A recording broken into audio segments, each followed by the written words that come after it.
आदेश जय महाकाल। बहुत बहुत स्वागत करता हूं आपके अपने चैनल अघोर शक्ति में। देखिए, मैं आपको एक चीज बताना चाहता हूं। पूरी दुनिया, पूरा वर्ल्ड मूर्तियों में भगवान को ढूंढ रहा है, जबकि असली भगवान तो उसके शरीर के अंदर में विराजमान है। एक इंसान जब अपने शरीर को मंदिर जैसा बना लेता है, और वो मंदिर कैसे बनेगा? वो मंदिर बनेगा जब आप ईर्ष्या, द्वेष, लालच, लोभ, सब कुछ छोड़कर ये जो काम वासना होती है इसको त्याग देते हैं। तब आपका शरीर मंदिर बन जाता है। देखिए, एक बात समझिए, सीधे तरीके से बात समझिए। जब भी आप किसी को भी देखते हैं कि उसका दाह संस्कार हो रहा है, तो वहां पर उसके शरीर का नाश होता है, आत्मा का कभी नहीं होता है। तो आत्मा पवित्र होती है, बट हम इतने सारे विचार लाकर, इतनी गंदगी करके उस शरीर को भी इतना गंदा कर देते हैं कि आत्मा भी घृणित हो जाती है। अब बात तो निकल कर ये आ रही है कि आपके अंदर जो शक्ति बैठी है वो तो तैयार है आपको मार्ग दिखाने के लिए, समझाने के लिए। वो तड़प रही है कि मैं एक मंदिर में विराजमान हो जाऊं, लेकिन आपने अपने अंदर को मंदिर बनाया है क्या? सबसे पहले हमसे हमेशा यही सवाल पूछा जाता है कि हमें कैसे पता चले कि हमारी साधना पूजा सफल हो गई है, या मेरा शरीर अंदर से पवित्र हो गया, क्या कोई शक्ति हमारे भीतर आ गई है? चलिए इसको परत बाई परत पकड़ते हैं, खोलते हैं। जब दिव्य शक्तियां आपके भीतर प्रवेश करती हैं तो वो ढोल नगाड़े नहीं बजाती, बहुत खामोशी से आपके वजूद को बदल देती हैं। आप पहले जैसे इंसान नहीं रहते हैं, आपका सोचना, देखना, सब कुछ बदल जाता है, नजरिया पूरा। और आज इस वीडियो के माध्यम से मैं ऐसे 4 अचूक संकेतों के बारे में बताऊंगा जो साफ कर देंगे अब तुम सिर्फ एक मिट्टी का पुतला नहीं रहे, बल्कि तुम्हारे भीतर साक्षात दिव्य ऊर्जा का वास हो चुका है। अगर ये 4 संकेत तुम्हें मिल रहे हैं तो समझ लेना कि तुम अब बाबा महाकाल के चुने हुए दूध बन चुके हो। वीडियो को अंत तक देखना, क्योंकि ये पहचानना ही तुम्हारी सबसे बड़ी सिद्धि होगी। सबसे पहले एक बात समझ लो। लोग समझते हैं कि शक्ति अंदर आने का मतलब है कि तुम कांपने लगोगे या अजीब आवाज निकालोगे। नहीं भाई, ये तो बुरी शक्ति का आभास है, पोजेशन है। जैसे इसके शरीर को किसी ने पॉजेस कर लिया, ये सब नहीं। ये सब निचली शक्तियों में होता है। जब दिव्य शक्तियां जैसे इष्ट देव या मां भगवती आपके शरीर के भीतर आती हैं तो वो आपको पागल नहीं बनाती। अरे हाँ, एक कमेंट आजकल आया, बड़े बड़े विद्वान लोग ये कह रहे हैं कि दिव्य शक्तियां किसी के शरीर के भीतर प्रवेश नहीं करती हैं, शरीर सह नहीं सकता भार, ये वो।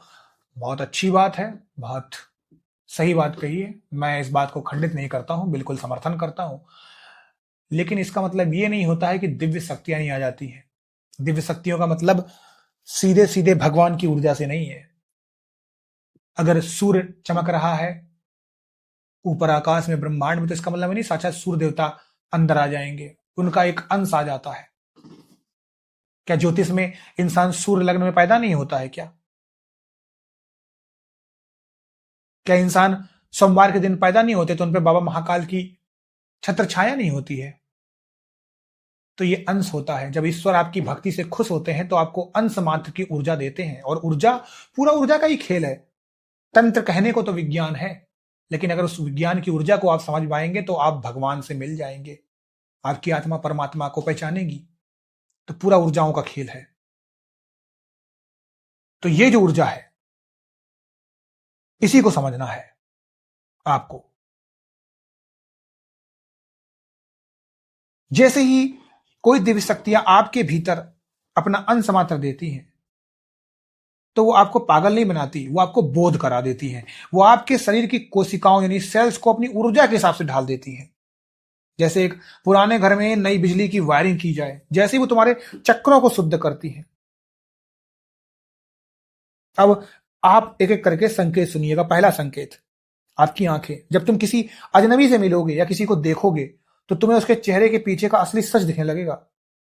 तुम्हें उसकी जुबान से ज्यादा उसकी ऊर्जा सुनाई देगी। तुम जान जाओगे इंसान झूठ बोल रहा है या अंदर से दुखी है। और इसी को कहते हैं ऑरा। कई बार आपको लगता होगा, आप किसी के पास बैठे तो बैठने से आपको लगता है कि मुझे मजा नहीं आ रहा, मुझे उड़ जाना चाहिए। इसको कहते हैं अंतर्ज्ञान, इंट्यूशन, और ये चरम सीमा है इसकी। आपकी आंखों में ऐसा तेज आ जाएगा कि झूठ बोलने वाला कि आपकी आंखों में आंखें डालकर बात नहीं कर पाएगा। दूसरा, आपके हाथ, अगर तुम ध्यान लगाओ या पूजा में बैठो और अपनी हथेलियों के बीच में एक गर्माहट, एक भारीपन या एक चुंबकीय खिंचाव आए, ऐसा लगेगा जैसे तुम्हारे हाथों से बिजली की लहरें निकल रही हैं। अघोर मार्ग में इसे हस्त सिद्धि की शुरुआत माना जाता है। तुम अगर अपना हाथ किसी बीमारी या बीमार इंसान के सिर पर रख दो या किसी को आशीर्वाद दे दो तो उसे तुरंत शांति महसूस होगी। यह शक्ति तुम्हारे माध्यम से दूसरों तक पहुंचने लगती है। तीसरा संकेत, तुम्हें आने वाली घटनाओं का पहले से ही आभास होगा, एहसास होगा। ऐसा लगेगा कि जो अभी होने वाला है वो तुमने पहले ही कहीं देखा है। तुम अचानक किसी के बारे में सोचोगे और उसका फोन आ जाएगा। तुम कहोगे ये काम नहीं होगा और वो वाकई नहीं होगा। तुम्हारी चेतना समय के पर्दे को फाड़कर आगे देखने लग जाती है। शक्तियां तुम्हें भविष्य के प्रति सचेत करने लग जाती हैं। और चौथा, सबसे सुंदर संकेत, नेचर का, यानी प्रकृति का, तुम्हारे प्रति व्यवहार। तुम देखोगे कि कोई बेजुबान जानवर हो, पक्षी हो या छोटे बच्चे तुम्हारी ओर खींचे चले आ रहे हैं। कुत्ते तुम्हारे पास आकर शांत बैठ जा रहे हैं, पक्षी तुम्हारे करीब बैठ रहे हैं। और ऐसा इसलिए होता है क्योंकि पशु पक्षी इंसान को नहीं, उसकी ऊर्जा को देखते हैं। जब तुम्हारे भीतर दिव्य शक्ति होती है, तुम में एक रक्षक और एक शांत सागर नजर आता है, तो प्रकृति तुम्हें अपना हिस्सा बना लेती है। अगर ये 4 संकेत तुम्हारे जीवन में आ चुके हैं ना, तो याद रखना अब तुम पर जिम्मेदारी बढ़ गई है। ये शक्तियां अहंकार से नफरत करती हैं। जिस दिन तुमने ये सोचा कि मैं भगवान बन गया हूं, उसी दिन ये शक्तियां तुम्हें छोड़कर चली जाएंगी और तुम्हें इतना गहरा गिराएंगी कि तुम संभल नहीं पाओगे। शक्ति का मतलब है सेवा। इन संकेतों को गुप्त रखें, इनका दिखावा ना करें। जितना आप शांत रहेंगे, ये शक्तियां उतनी ही ज्यादा मजबूत होंगी। गुरु कवच का पाठ करते रहें ताकि ये ऊर्जा आपको नुकसान ना पहुंचाए। मेरे साधकों, दिव्य शक्तियों का आपके भीतर आना आपके पिछले कई जन्मों के पुण्यों का फल है। इसका अपमान ना करें, बल्कि इसका सम्मान करें।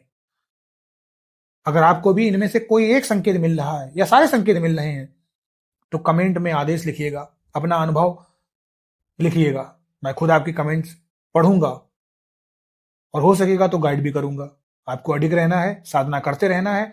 मैं हमेशा आपके साथ हूं और जब वो सही समय आएगा, मैं सबसे पर्सनल बात भी करूंगा, सबको सिखाऊंगा भी, गुरु दीक्षा भी दूंगा। और ये सब आगे की बात है।